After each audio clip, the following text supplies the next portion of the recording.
The millionaire stood at his son's grave when a poor girl approached. "Sir, your son gave me this shirt yesterday," she said softly. What she revealed next made the wealthy man break down in tears. Before we dive into the story, drop a comment below and tell us where you're watching from. Enjoy the story. The October rain fell soft and cold over Riverside Cemetery, turning the marble headstones into glistening mirrors of grief. Michael Harrison stood before the small grave, his expensive suit soaked through, his hands trembling as they clutched a single white rose. 2 years, he whispered, his voice breaking. His 2 years, Dylan, and I still can't breathe without you. At 32, Michael had everything the world said mattered. His tech company was worth $40 million.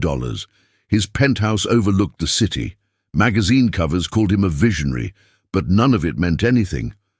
Not since that terrible night when the police knocked on his door, their faces grave, telling him his 7-year-old son had been killed in a car accident. The funeral had been a blur, the closed casket, the endless condolences, his ex-wife Sarah's theatrical sobbing, and then nothing, just an empty house and a hole in his chest that never healed. Michael knelt down, placing the rose against the cold headstone that read, "Dylan Michael Harrison, beloved son, forever 7. That's when he heard it. A small voice, fragile as glass. "Mister?" He turned. A little girl stood a few feet away, maybe 7 years old, with tangled brown hair and dirt smudged across her cheeks. She wore an oversized jacket that hung past her knees, and underneath, Michael's breath caught in his throat. She was wearing a child's t-shirt, bright blue, with a cartoon rocket ship on the front. Dylan's favorite shirt, the one they'd buried him in. "Where?" Michael's voice came out strangled. "Where did you get that?" The girl looked down at the shirt, then back at him with wide, uncertain eyes. "A boy gave it to me. Yesterday. Down by the old Miller Bridge. He said I looked cold." Michael's world tilted. What boy? What did he look like? "He was nice," the girl said softly. "Maybe 9 years old. He had brown hair like mine, and these really pretty green eyes. He had a scar right here." She touched her left eyebrow. "He was living in a cardboard box, but he still wanted to help me. He said—" She paused, remembering. "He said his name used to be something else, but now he just goes by D." Dylan had green eyes. Dylan had a scar on his left eyebrow from falling off his bike when he was 5. Dylan would be 9 years old now. That's impossible," Michael breathed, but his heart was hammering against his ribs. "The boy you met. Did he say anything else?" The little girl nodded slowly. "He said he couldn't remember much about before. Just little pieces like a broken puzzle. He remembered a big house with a tire swing and someone singing a song about stars." Her voice grew smaller. "He cried when he talked about it." Michael felt his knees buckle. He'd sung "Twinkle, Twinkle, Little Star" to Dylan every night. Their backyard had a tire swing Dylan had begged for on his 6th birthday. "This can't be real," he whispered, but even as he said it, his mind was racing. The closed casket, the way the police had been evasive about certain details, how they'd rushed the identification process. Sarah's insistence on cremating what little remained after the accident. He'd been too destroyed by grief to question anything. But what if? "Mister," the girl's voice pulled him back. "Are you okay? You look really sad." Michael looked at her, then at the grave, then back at the shirt, Dylan's shirt. On a living, breathing child who'd met another living, breathing child yesterday. "What's your name?" he asked, his voice thick with emotion. "Emma. Emma Rodriguez." "Emma." Michael stood on shaking legs, his mind made up. "I need you to take me to where you met this boy, right now. Can you do that?" Emma hesitated, chewing her lip. "He made me promise not to tell anyone where he stays. He said bad people might be looking for him. bad people. The words sent ice through Michael's veins.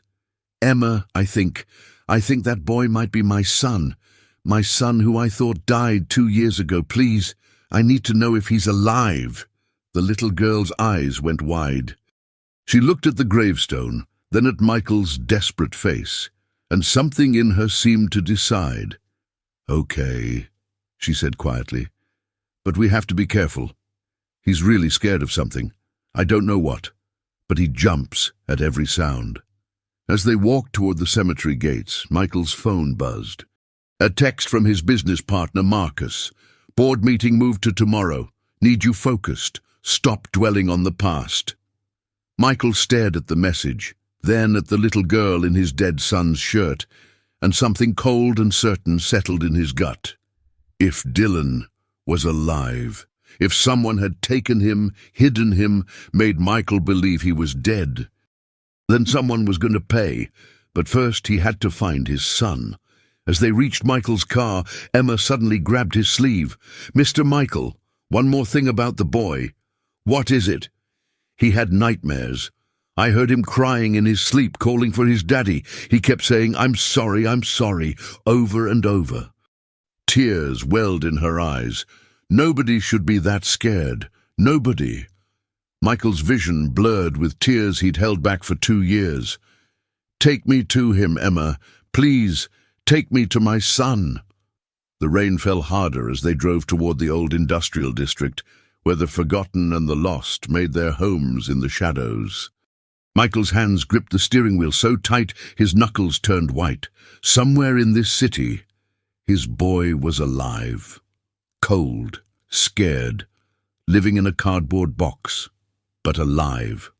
And Michael Harrison would move heaven and earth to bring him home.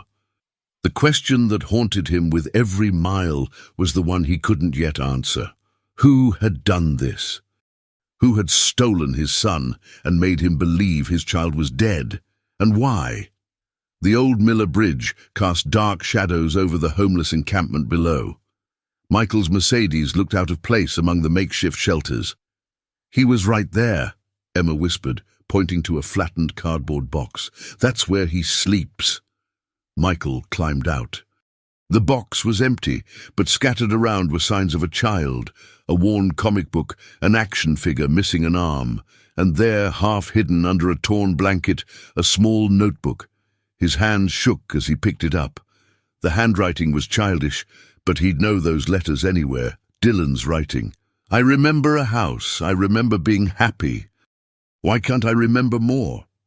Sometimes I dream about a man with kind eyes. He calls me Buddy. I miss him. The scary man came looking again. I have to move tomorrow. Michael's vision blurred with tears. When did you last see him, Emma? This morning. He seemed really jumpy, kept looking over his shoulder like someone was chasing him. A rough voice cut through the air. You cops? Michael turned to find an older man with a grizzled beard watching them. No, I'm looking for a boy, 9 years old, brown hair, green eyes. He goes by D. The man's expression shifted. The kid. Yeah, I know him. Someone's hunting him, though. A man came around 3 days ago. Slick suit, expensive shoes, offered $500 for information about a runaway kid. Michael's blood ran cold. Someone was actively searching for Dylan. Did you tell him anything? Hell no. We look out for our own. But the boy's terrified. Real danger, mister. Michael pulled out his wallet, nearly $3,000. This is for you and anyone else who knew Dylan. Keep him safe if he comes back. Call me the second you see him. He scribbled his number on a business card. The man took the money with wide eyes. You're really his father? Yes, and I'm going to find him. As they drove away, Michael pulled over and called Marcus. I need you to pull every file on the accident from 2 years ago. Police reports, hospital records, everything. Michael, what's going on? Just do it. Tonight. His phone buzzed with a text from an unknown number. Stop looking. He's safer where he is. You bring him back and he dies for real this time. Michael stared at the screen, jaw clenched. Whoever sent this had just confirmed Dylan was alive, and they'd declared war on the wrong father. The next morning, Marcus walked into Michael's office with a thick folder. "Here's everything I could find on the accident. Michael, why are we digging this up now?" Michael looked at his best friend and made a decision. "Marcus, I think Dylan's alive." The folder slipped from Marcus's hands. "What?" Michael told him everything. Emma, the shirt, the notebook, the threatening text. Marcus sank into a chair, pale. "That's impossible.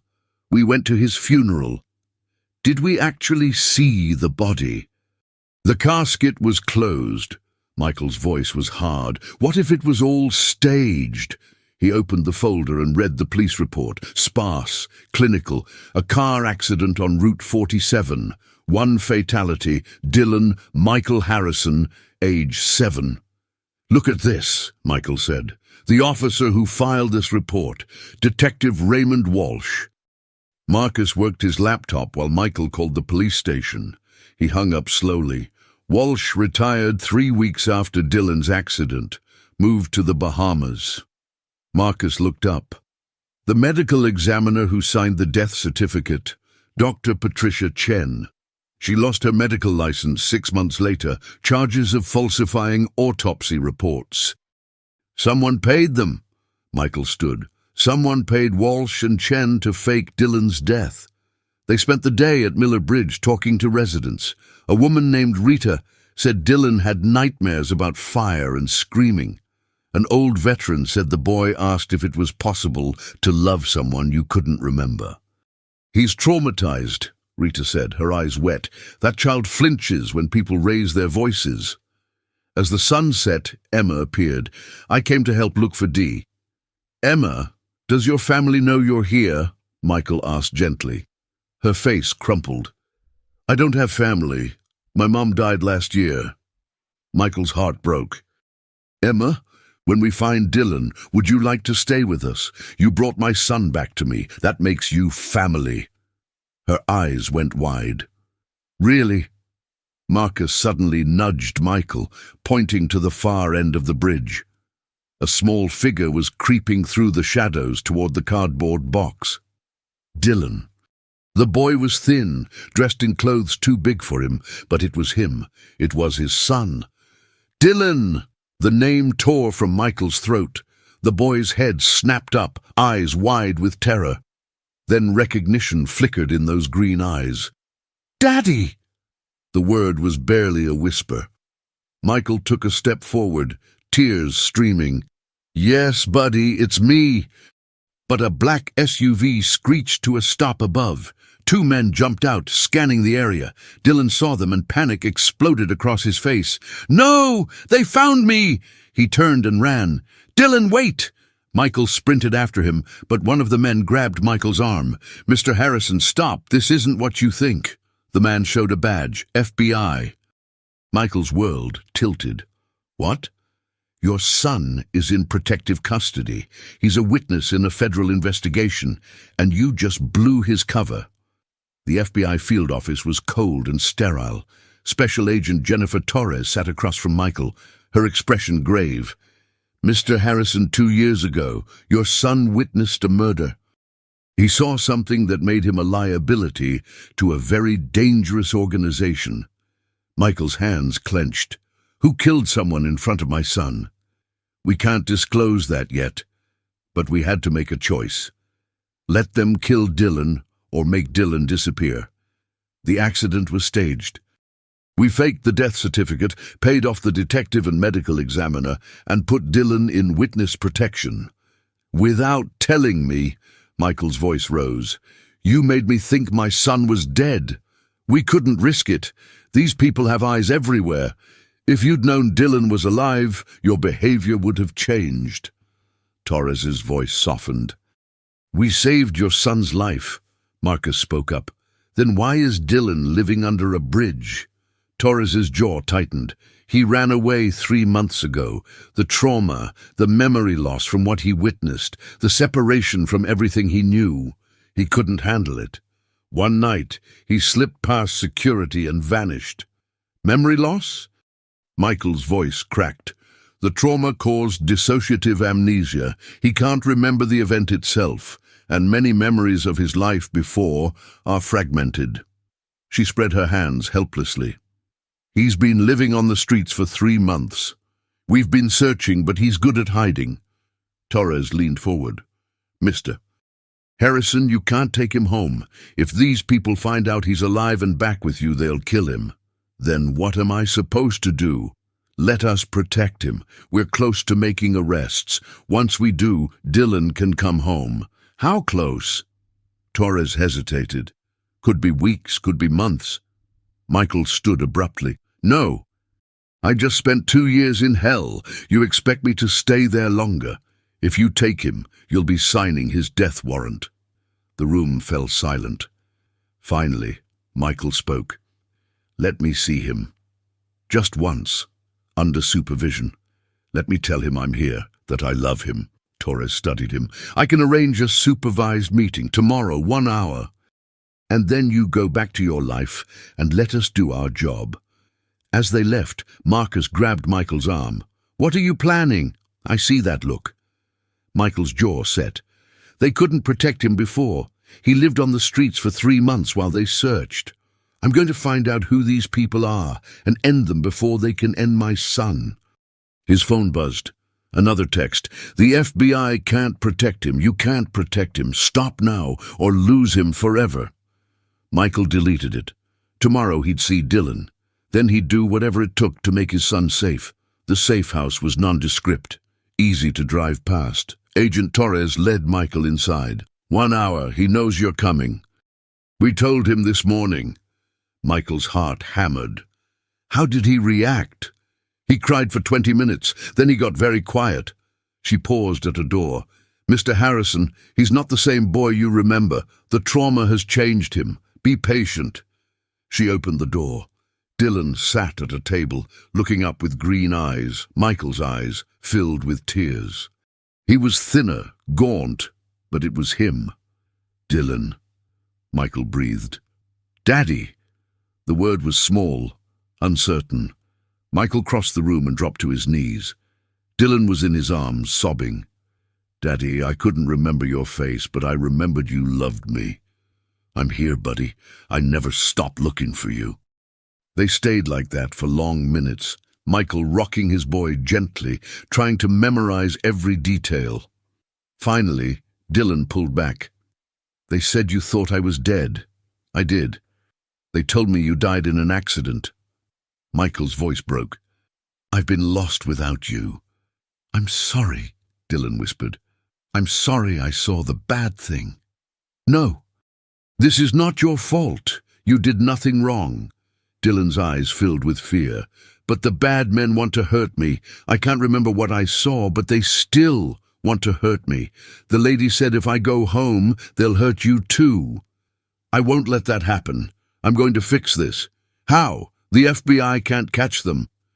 And I can't even remember what I saw to help. Do you remember anything about that night? Dylan's face scrunched up. Then pain flickered across his features. It hurts to remember. I see fire and screaming, and there's a lady, he gasped. A lady who wasn't supposed to be there. Michael froze. A lady. I can't see her face. But she was important. She was crying, saying, I'm sorry, I'm sorry. Dylan started hyperventilating. It's okay, don't push it. Michael pulled Dylan close. But something nagged at Michael's mind. A lady crying and apologizing.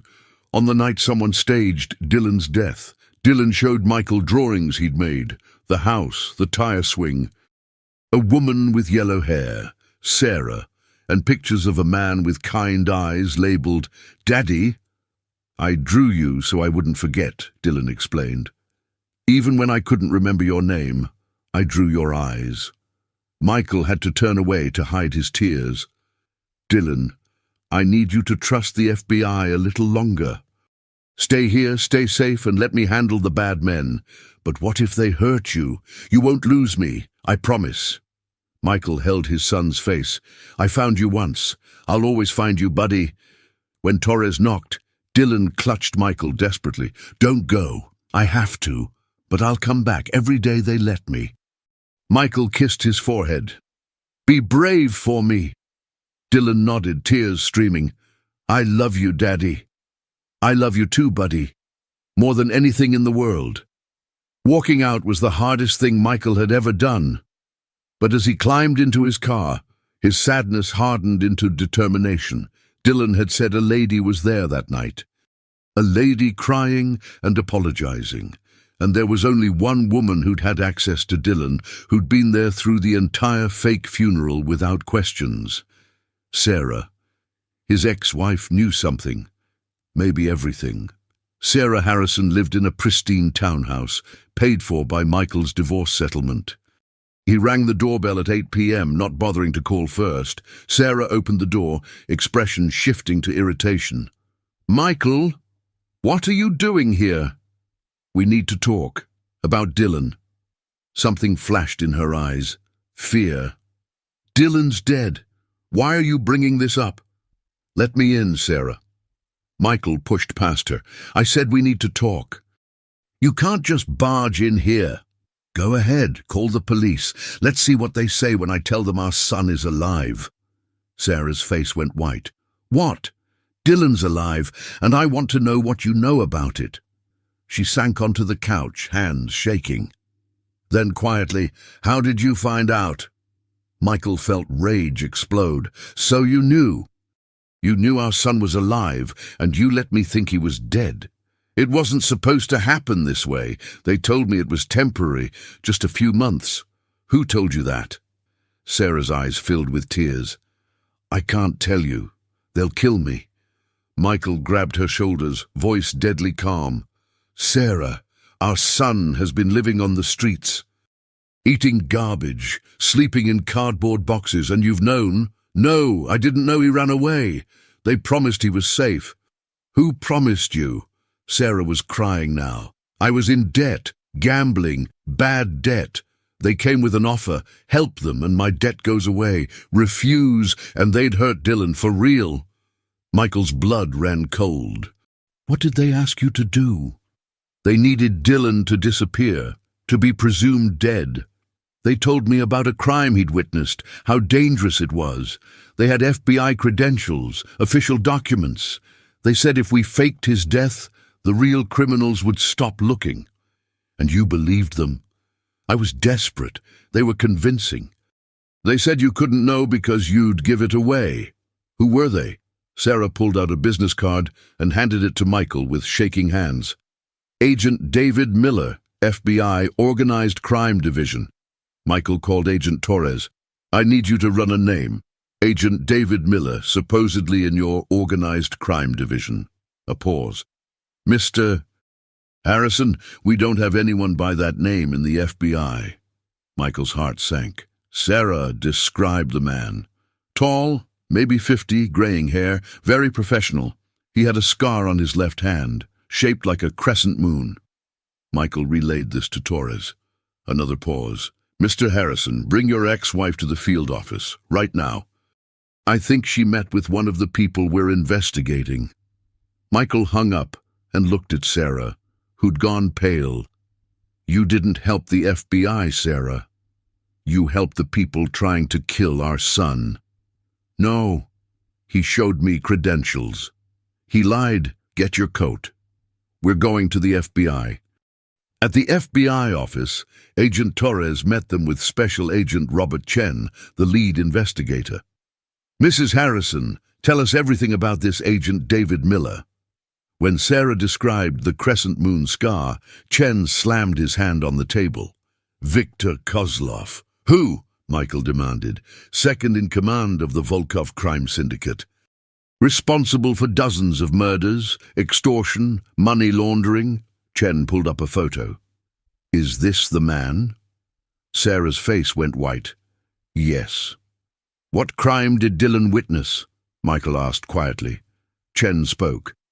2 years ago, the Volkov syndicate laundered money through shell companies. One accountant threatened to go to authorities. They made an example of her. The murder was public, brutal, and Dylan saw it. He was at a park, Wrong place, wrong time. The accountant was killed 10 feet from where your son was playing. He saw everything, including Viktor Kozlov pulling the trigger. Michael gripped the table. My 7-year-old son watched a woman get murdered. And then he watched Kozlov look directly at him. Torres leaned forward. Mr. Harrison, if Kozlov orchestrated Dylan's disappearance himself, he knows Dylan is alive. The safe house might be compromised. Terror flooded through Michael. Where's Dylan? Is he safe? We moved him to a secondary location after your visit. Michael's phone buzzed. A text with an attachment, a photo. Dylan sitting at the table in the safe house from earlier today. Timestamp 6:47 p.m. during Michael's visit. The message, nice talk you had with your son today. Looks healthy. Would be a shame if something happened to him. Final warning, stop investigating or the boy dies. You have 24 hours. If you go to the police again, I'll kill him myself. This time, there won't be a body to fake. Michael showed the agents. Chen's face went ashen. They have someone inside. They're watching us. Michael stood. Then get my son out of there, now. We're on it, but Mr. Harrison, I'm done trusting the system. Michael's voice was raw. He walked out. Marcus was waiting in the parking lot. What happened? They have people in the FBI. They photographed Dylan during my visit. Michael climbed into the car. We go to war. Get me everything on Viktor Kozlov and the Volkov syndicate.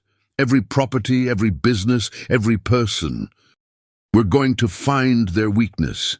Michael, these are professional killers. I don't care. Michael's voice was dead calm. They took my son. They tortured him for 2 years. I'm going to burn their entire organization to the ground. As they drove, Michael's phone buzzed. Agent Torres, we have a major problem. When we went to move Dylan from the safe house, he was gone. Someone took him. We have a breach, and your son is in the wind. Michael's hands clenched the steering wheel. They had Dylan. And Michael had less than 24 hours to get him back. The war had just begun. Michael didn't sleep that night. He sat surrounded by files on the Volkov syndicate, photos of Viktor Kozlov staring back at him, a man in his 50s with cold eyes and that distinctive crescent moon scar on his left hand. We found something. Marcus burst through the door at 3 a.m., laptop clutched to his chest. Kozlov owns a warehouse in the industrial district. He pulled up satellite images, armed guards everywhere, security cameras, power consumption way too high for empty storage. Michael studied the images intently. That's where they're holding him. We can't just storm in. We need the police, the FBI. The FBI has a mole, Michael said flatly. The second we tell them, Kozlov moves Dylan or worse. He grabbed his jacket. I'm scouting the location. Then I'm coming with you. They drove through pre-dawn darkness to the warehouse district. Michael parked 2 blocks away and approached on foot, using shadows for cover. Through binoculars, he counted 6 guards outside, all armed with automatic weapons. His phone buzzed. Emma. Mr. Michael, a kid at the shelter said he saw men in suits dragging a boy into a van near Miller Bridge yesterday. The boy was crying and calling for his daddy. Michael's blood ran cold. They'd taken Dylan right after the FBI lost him. A black sedan pulled up. Viktor Kozlov himself stepped out. Michael captured photos as Kozlov entered the building. Then, in a second-floor window, he saw movement. A small figure pressing hands against the glass. Dylan. His son was right there, 50 yards away, and Michael couldn't reach him. I see him, Michael whispered into his phone to Marcus. 2nd floor, east window. He's alive. We need a solid plan. Michael needed professional help. James Chen, former Marine, now ran a private security firm. He'd done work for Michael's company before. James, it's Michael Harrison. I need your help. It's about my son. 20 minutes later, they met at a diner. When Michael explained everything, James's expression turned grim. You're talking about the Volkov syndicate. These people don't play games, Michael. Neither do I. Not when it comes to Dylan. James nodded slowly. I can get you 4 men, former military. But this is dangerous. $500,000, and if this goes wrong, we're all going to prison or worse. When can your men be ready? 6 hours. We move tonight, after dark. One shot at this. Michael's phone rang. Agent Torres. He answered cautiously. Mr. Harrison, I can't officially help you, but we've been watching that warehouse. We know Dylan's there. Kozlov is planning to move him tonight at 11 p.m. After that, you'll never find him. Why tell me this? Because Dylan's been through enough. I have a son too. I'd burn the world down for him. Her voice softened. Be careful. Kozlov kills anyone who gets in his way. Michael hung up. We move at 10 p.m. before Kozlov can transfer him. Hours of preparation followed. James's team arrived, 4 hard-looking men with military precision. They studied blueprints Marcus had obtained. Your job is simple, James told Michael. Get the boy out. My team handles the guards. You go in, find your son, get to the extraction point. Don't try to be a hero. At 9:30 p.m., they geared up. James handed Michael a bulletproof vest and a Glock 19. You know how to use this? I took lessons after the divorce. Never thought I'd need it. Michael's phone buzzed. An unknown number. 2nd floor, room 7. He's alone but frightened. Guard outside the door. Be quick. Someone inside is on your side. James frowned. Could be a trap. Either way, we're going in. At exactly 10 p.m., they struck. The assault was fast and silent. James's team neutralized the outside guards with deadly efficiency. Michael followed, heart hammering, the Glock heavy in his sweating hands. They breached the side door using a code from the mysterious text. The interior was dimly lit, filled with crates and shadows. Above, Michael heard footsteps and voices speaking Russian. 2nd floor. James whispered, pointing to a metal staircase. You have 5 minutes. After that, this place becomes a war zone. Michael climbed the stairs, each step careful. At the top, a long hallway stretched before him. He counted down. Room 5, room 6, room 7. A guard stood outside, checking his phone. Michael stepped into the open. Hey! The guard's head snapped up, hand moving toward his weapon. But Michael was faster. He struck with the pistol butt, and the man crumpled unconscious. Michael grabbed the keys and unlocked room 7. Dylan sat on a cot, eyes wide with fear. Then recognition hit. Daddy! I'm here, buddy. I'm getting you out. Michael scooped his son into his arms. Dylan clung to him, sobbing. I knew you'd come. I knew you wouldn't leave me. Never. I'll never leave you again. Michael moved toward the door, then froze. Viktor Kozlov stood in the hallway, flanked by 3 armed men. His expression was coldly amused. Mr. Harrison, quite the dramatic rescue attempt. I'm impressed you made it this far.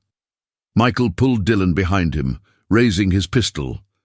Let us go, Kozlov. It's over. The FBI knows everything. Kozlov laughed. The FBI knows what I allow them to know. That boy witnessed me commit murder. Put the gun down or I kill you both right here. Daddy, I remember, Dylan suddenly whispered. I remember what I saw. Michael's heart stopped. What?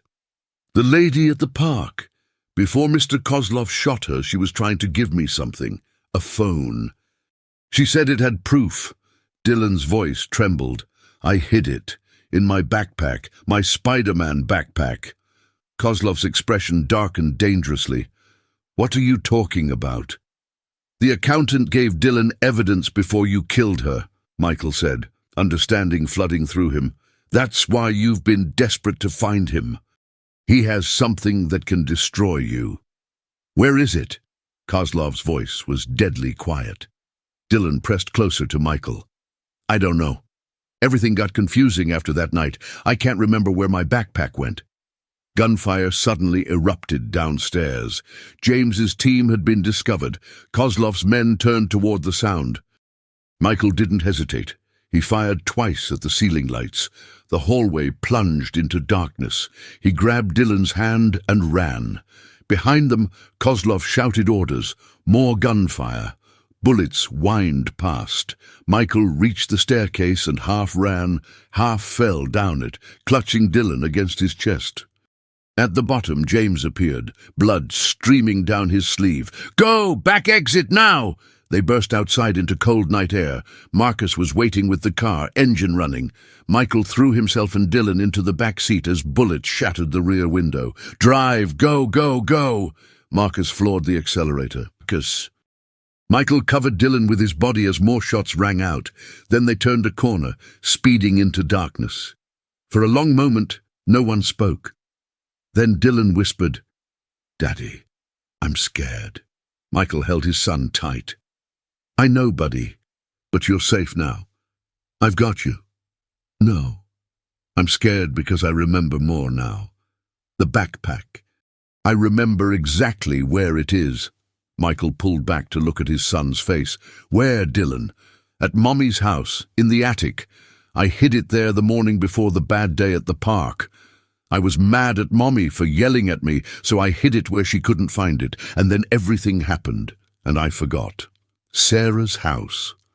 The evidence that could bring down the Volkov syndicate was at Sarah's house." Michael's phone buzzed. "Kozlov, you just made this worse. I know where your ex-wife lives. You have 1 hour to bring me that phone, or I burn her house down with her inside it. And then I'm coming for the boy. 1 hour, clock's ticking." Michael's hands shook as he dialed Sarah's number. It rang. Then voicemail. "Sarah, get out of your house, right now. This is life or death." Nothing. He tried again, and again. Marcus was already changing direction, speeding toward Sarah's townhouse. "She's not answering," Michael said, panic rising. "James, I need your team at Sarah's address." "Now. We're 10 minutes out," James replied, breathless. "Most of my guys are wounded. Kozlov has a small army." Dylan's face was pale. "Is Mommy going to die because of me? Because I hid that backpack?" "No," Michael said fiercely. "No one's dying tonight, I promise." They reached Sarah's townhouse at 10:47 p.m. 13 minutes left. The street was eerily quiet. No lights in Sarah's windows. Michael jumped out.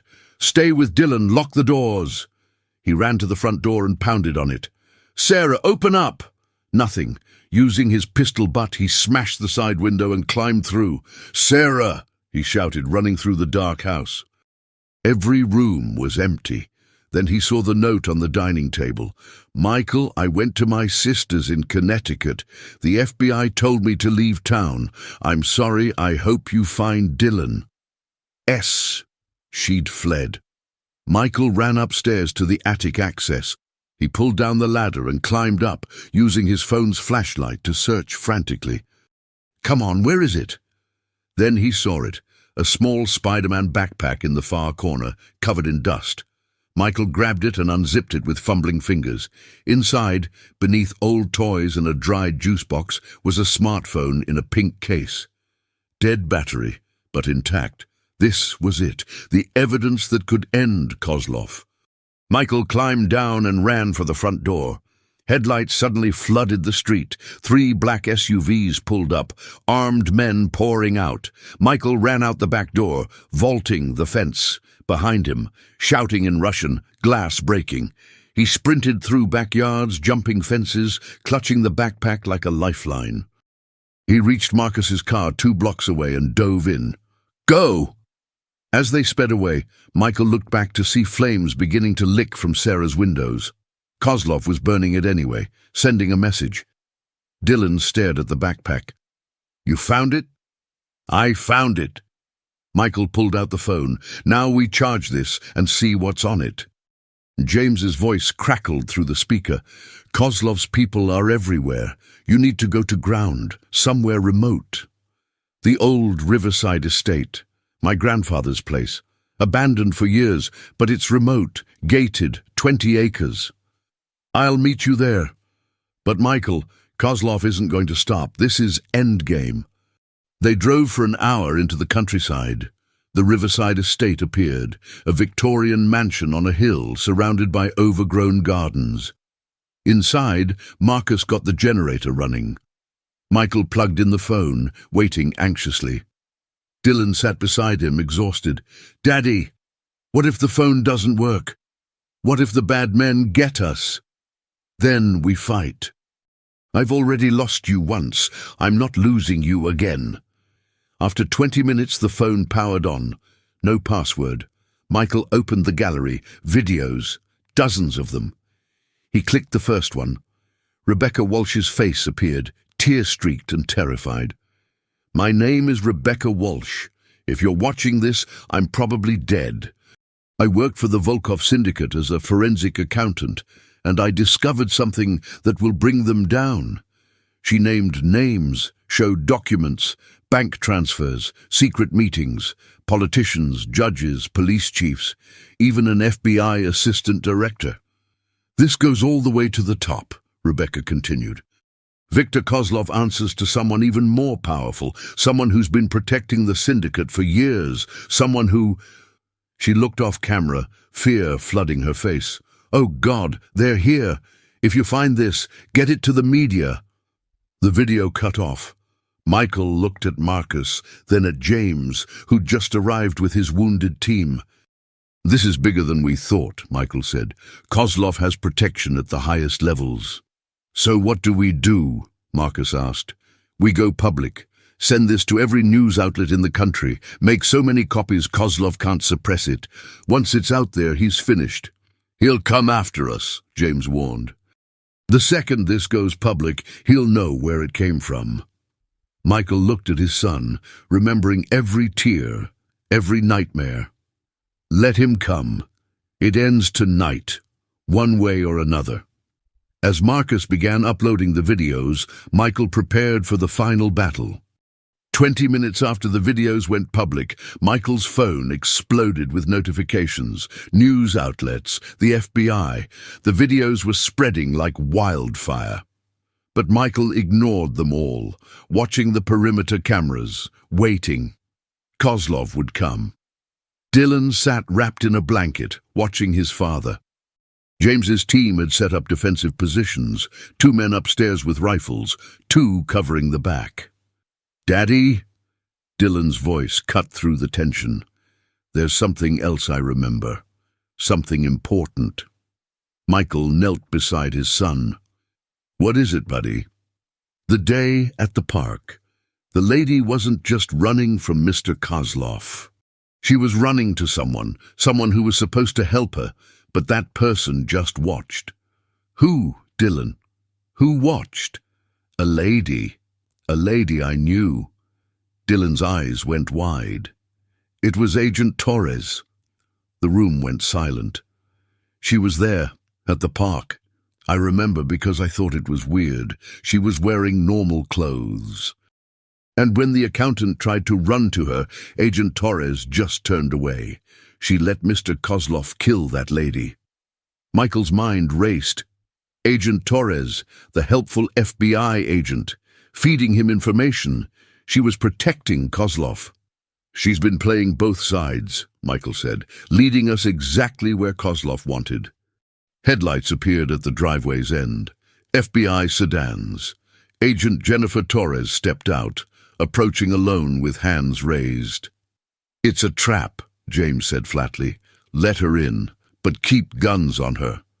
When Torres entered, flanked by James's armed men, she looked around calmly. "Quite the fortress, but Kozlov is 10 minutes behind me with 30 men." "You're working with him," Michael said coldly. "My son saw you. You let Rebecca Walsh die." Torres smiled and the mask slipped. The concerned agent vanished, replaced by something colder. "Clever boy. Yes, I was there. Rebecca was about to ruin 15 years of work." "The videos are public," Marcus said. "You're finished." "Am I?" Torres showed them a news feed.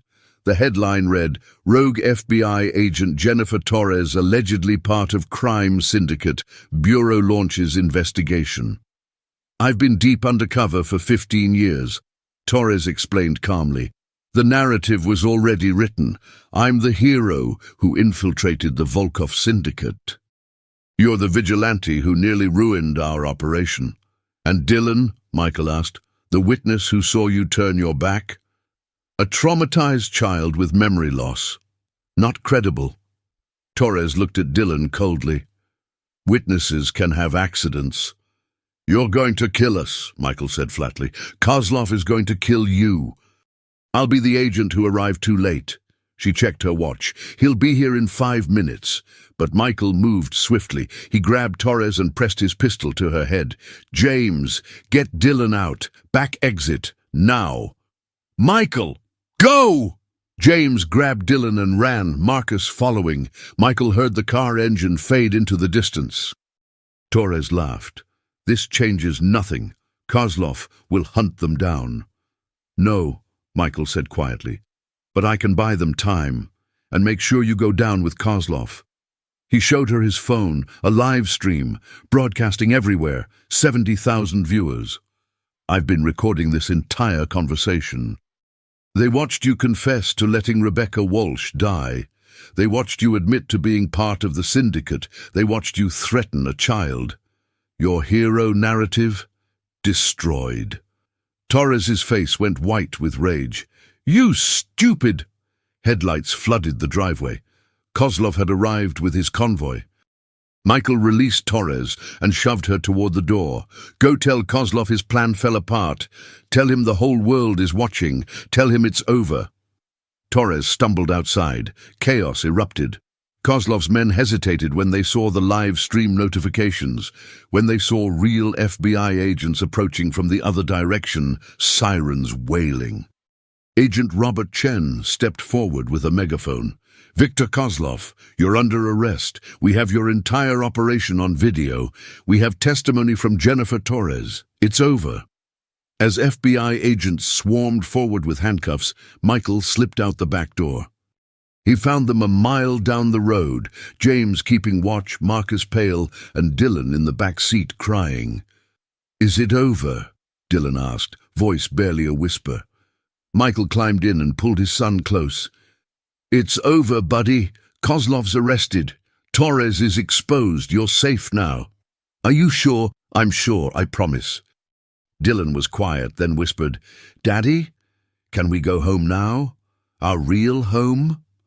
Michael felt tears streaming. Yes, buddy, we can go home. Agent Chen texted, Torres and Kozlov both in custody. Full confessions being processed. Your son's testimony won't be needed. He's free, you both are. Tonight, take your son home. They'd won. Against impossible odds, they'd won. Morning sunlight filled Michael's penthouse. Dylan stood in the living room, turning slowly. I remember this, he whispered. The big windows. My room was down there, with the rocket ship lamp.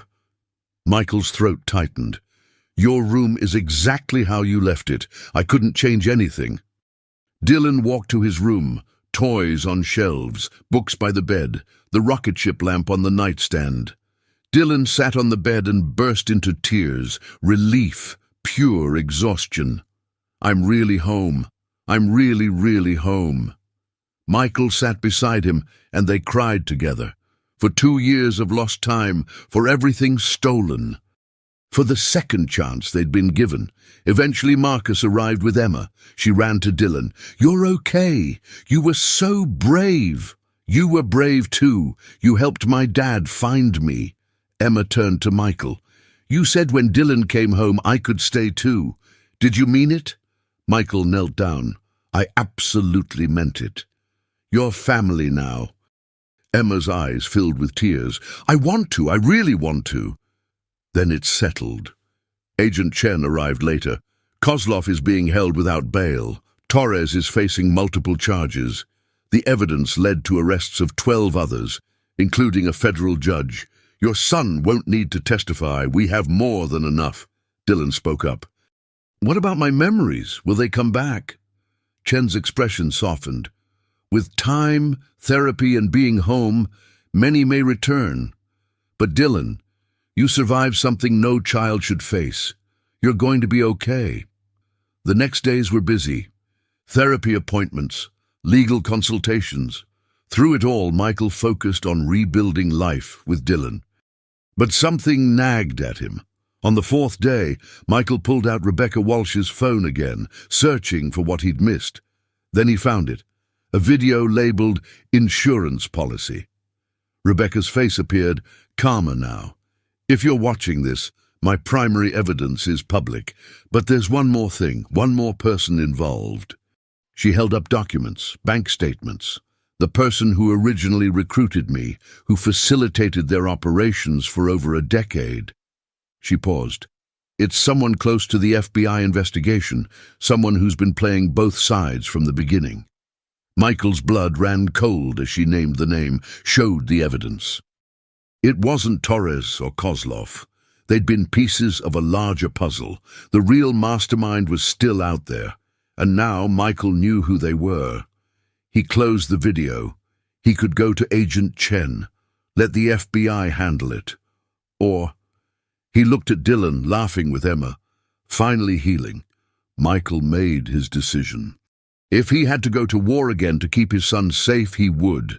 But this time he'd be smarter, more patient, because the real enemy had been watching from the shadows all along. Tomorrow, Michael would begin hunting them. But tonight, he was just a father, grateful to have his son home. The war wasn't over, not yet. But for now, they had peace. And that was enough. 6 months had passed since that terrible night at the Riverside estate. 6 months of therapy sessions, legal battles, and slow, painful healing. Michael stood at the window of his penthouse, watching Dylan and Emma play in the living room, their laughter filling a space that had been silent for too long. Dylan had changed. He was still the same boy, but different somehow. Stronger, more resilient. The nightmares came less frequently now. And when they did, Michael was there to hold him until morning. "Daddy, watch this!" Dylan called out, showing off a trick he'd learned with his skateboard, a gift for his 10th birthday last month. His first real birthday celebration in 3 years. "That's amazing, buddy!" Michael called back, his heart swelling with pride and gratitude. Dr. Mitchell had warned him that recovery wasn't linear. Some days were good, some days Dylan would shut down, the trauma rising up like a wave. But those days were becoming less frequent. The boy who'd forgotten his own father was slowly, surely, becoming whole again. Emma had settled in beautifully. The adoption papers had been finalized last month, making it official. She was a Harrison now, Dylan's sister in every way that mattered. Michael's phone buzzed. A text from Agent Chen. "Need to see you, it's about the final evidence." "Can you come to the office today?" Michael had been waiting for this. The insurance video, the one that named the real mastermind behind the Volkov syndicate. He'd handed it over to Chen 2 months ago, watching as the agent's face went pale. "I'll be there in an hour," Michael replied. At the FBI office, Chen led him to a private conference room. The older agent looked tired but satisfied. "We arrested him this morning," Chen said without preamble. "Daniel Winters, Deputy Director of the FBI's Criminal Division. Been working with the Volkov syndicate for 16 years. Rebecca Walsh's evidence was ironclad. Bank transfers, recorded conversations, everything." Michael felt a cold satisfaction settle in his chest. How did he stay hidden for so long? He was careful. Used Torres and Kozlov as his public faces while he worked from the shadows. Every time we got close to the syndicate, he'd redirect investigations, bury evidence, protect his assets. Chen shook his head. Rebecca Walsh figured it out 6 months before they killed her. She documented everything, built a case so airtight even Winters couldn't slip through. And now? Now he's going to prison for the rest of his life, along with Torres, Kozlov and everyone else in their organization. The entire syndicate is finished, Michael. Truly finished this time. Michael felt something release in his chest, a tension he'd been carrying for months. So Dylan is safe. Really safe. Really safe, Chen confirmed. There's no one left to come after him. No one with the resources or motivation. It's over. As Michael drove home, he thought about Rebecca Walsh, a woman he'd never met, but who'd saved his son's life by being brave enough to document the truth. She'd paid for that courage with her life, but her evidence had brought down an empire of corruption. He pulled into a flower shop and bought a bouquet of white roses. Then he drove to Evergreen Cemetery, to a simple grave marker that read, "Rebecca Walsh, Truth Seeker, Hero." "Thank you," Michael said quietly, placing the flowers on her grave. "Thank you for saving my son. I'll make sure Dylan knows what you did. I'll make sure he understands that heroes come in all forms. That sometimes the bravest thing you can do is tell the truth, no matter the cost." The wind rustled through the trees, and for a moment Michael felt a sense of peace. When he got home, Dylan was waiting at the door, his face concerned. "Where were you, Daddy? You didn't tell me you were leaving." Michael knelt down and pulled his son close. "I went to visit someone important, the lady who helped save you. I wanted to say thank you." Dylan was quiet for a moment. "The lady from the park, the one who gave me the phone." "Yes, buddy. Her name was Rebecca. She was very brave. Can we go together sometime? I want to say thank you too." Michael felt tears prick his eyes. "Yes, we can go together." That night, as Michael tucked Dylan into bed, his son looked up at him with those green eyes, Michael's eyes, and said, "Daddy, I remember something." Michael's heart clenched. "What do you remember?" "The day you came to get me from that room, the day at the warehouse." Dylan's voice was soft. "I remember thinking that even though I couldn't remember your face perfectly, I knew you'd come. I knew you'd never stop looking for me. And I was right."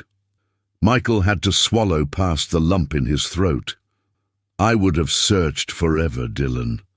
There's nothing in this world that could have stopped me from finding you." "I know," Dylan said simply. Then, quieter, "I'm glad I'm home, Daddy. I'm glad I have you and Emma and Marcus. I'm glad I don't have to be scared anymore." "You never have to be scared again. I promise." Dylan smiled. That beautiful smile that Michael had thought he'd lost forever.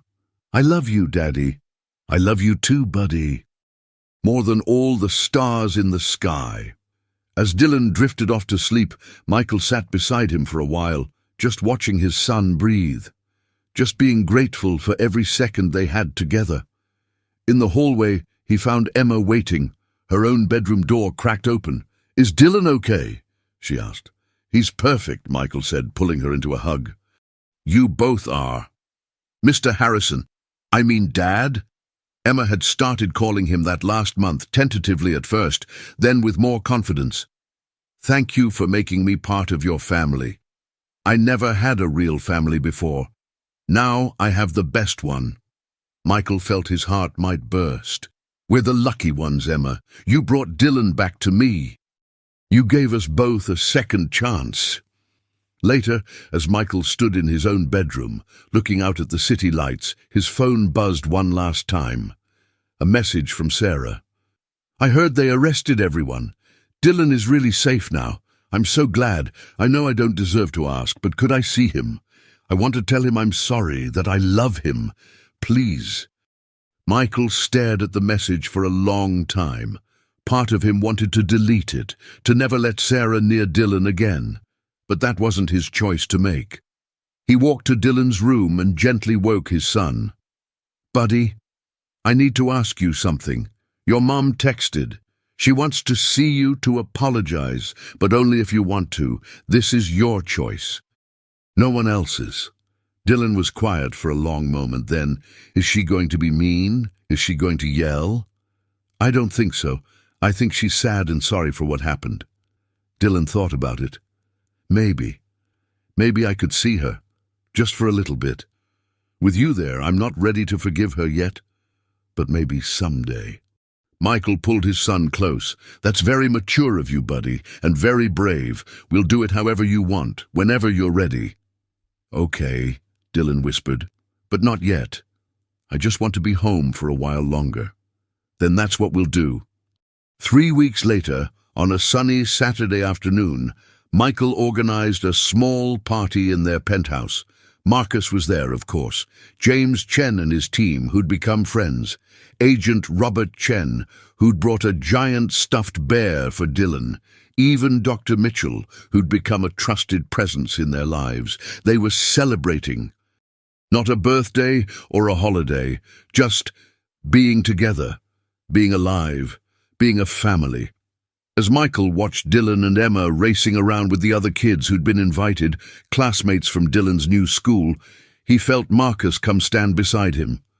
"You did it, Mike," Marcus said quietly. "You got your son back. You brought down a crime syndicate.